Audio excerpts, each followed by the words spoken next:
This video is sponsored by Miguel O'Hara's Canon Events, because your crippling depression was meant to happen. Hello and welcome back to the spider-infested interdimensional portal that is my hobby hole. And today you find me putting aside the clay for one moment, so we can use a highly sophisticated, bleeding edge of modern technology device. It's a coat hanger. You see, a coat hanger is much more rigid and stronger than your average armature wire. So not only will it act as a good anchor point for the spot when we plug him into the base, but it'll also bear Miles' weight as he's plunging his entire foot into the spot's chest. So using a printout of our two main subjects for scale purposes, we'll run our freshly straightened out coat hanger up the spot's left leg. We'll bend it to go up the center of his torso, and then we want to bend it so it's sticking out the center of his chest, becoming Miles' left leg. And I know right now it's sounding like some kind of body horror Frankenstein experiment thing, but it'll make sense later, I hope. So with the rest of the hanger snippety snipped away, we can make the rest of the spot's non-fleshy bits with normal armature wire. Then to keep the weight down and save on clay, we'll wrap his torso in some tinfoil, before bulking out the rest of his body, paying special attention to his awesome dad bod. We'll then go back over his entire body with some rubbing alcohol, which helps to lessen fingerprints, get rid of dirt, and smooth them out a little bit. And once we've baked in our progress, we'll use some fine sandpaper to smooth them down a bit more. Next we'll move on to making his hands, and at this point I guess we could say we're going into mild spoiler territory for the film. So if you've not seen the movie, perhaps consider pausing this video, going and seeing the movie, and then watching the rest after you've seen it. Or just stay and watch the whole video. I kinda need all the views I can get. Point is, you've been warned. But if you have seen the movie, you'll know that about 2/3 of the way through, the spot really hits his villainous stride when his pure hatred for Miles really takes over. He turns into this menacing creature all in black, with those sketchy white scribbles all over his body. And although it didn't happen that way in the film, I wanted to depict that transformation in the diorama as he's fighting Miles. So his left fist is really swelling up, roiding out as he's going for the punch, while his right hand remains normal. But like my mum always used to say, what are hands without a head to control them? She never really did grab that whole wisdom giving advice thing. But regardless, we'll add some more armature wire to his shoulders, and then squeeze his head onto his neck, which incidentally is brilliantly featureless by design. A choice I can really get behind because it means less work for me. And with most of the spot now done, we'll move on to Miles. So just like before, we'll wrap some armature wire and tinfoil around that sticking out bit of coat hanger, and somehow I mismeasured his arms, making them super long. So we'll just trim those down to size. Yeah, that's better. Then we can bend and shape his limbs into the pose that we want, before again bulking him up with some clay. The grippy part of this tool will give his suit some much needed texture, and after baking his buns to lock in his lanky legs, we can move on to moulding Miles' man moves. Mate. Then his metal arm bones will get fleshed out, before we add on his feet. Sorry, foot. Singular. We'll add some more of that texturing to the parts of his suit that need it. Then we'll give him a neck and bulk up his shoulder muscles before sticking his head in place. Next we'll move on to his eyes, or his lenses if you're being jerky about it. And I want his right eye to be kind of squinting. He's taken a few hits from the spot, the lens is cracked, you get the idea. But anyway, the lenses are just cut out from one piece of flattened clay, and then the centers pushed in to distinguish the lenses themselves from the surrounding eye frames. And with that, the modelling's done. On to the painting. And as always, we start by giving everything a coat of primer, which is not always necessary, but it does help to give your model a uniform look and gives any subsequent layers of paint a good base to hold onto. So we'll airbrush onto the spot some Viejo white primer mixed with some light blue. And the bluish hue doesn't come out on camera, but trust me, it's there. And once that nice primer base is dry, we'll start overspraying it with some white.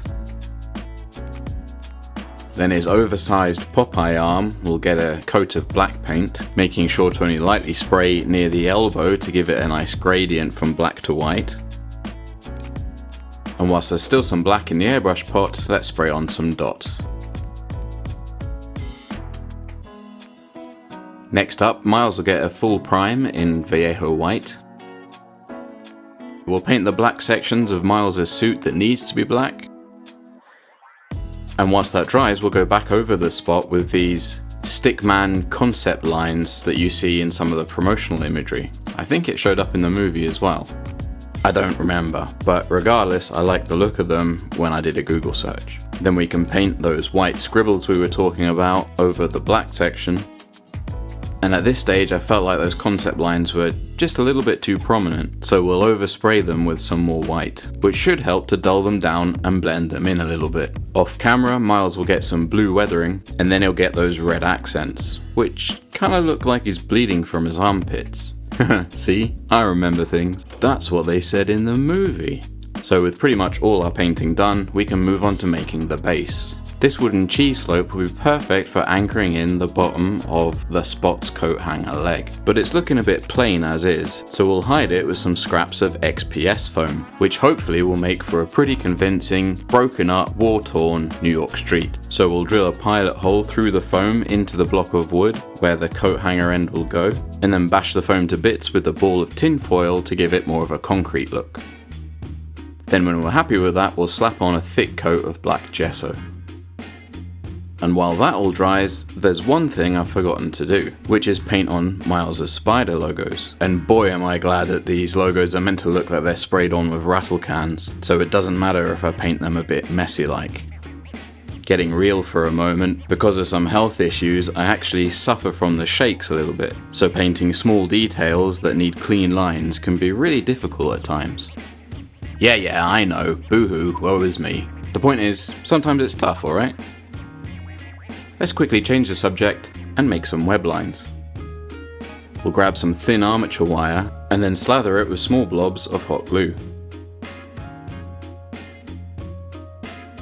Then we can paint the groundy underbelly of the concrete road a nice shade of brown, before heavily dry brushing some grey over the top of the concrete sections. We'll then slap on some PVA glue onto the groundy part, and cover it in a load of fine sand and small stones. Then using some masking tape to give it a crispy edge, we'll paint on some road markings.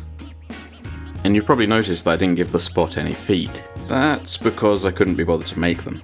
But the in-universe explanation is that he's coming out of these portals he created in the road surface. Next we'll attach Spidey's webs to his hands, and off camera I made these sort of tendril looking thingies out of hot glue, which will attach to the Spot and on various parts of the road and then paint them black. Then it's just a matter of painting Spidey's webs in an off-white, and I think we're just about done here.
Well, that'll just about do it for another video. Thank you guys for watching right through to the end.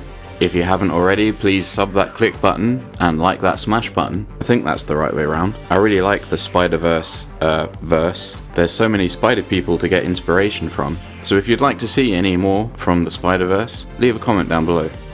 But until the next one, cheers and have a good one.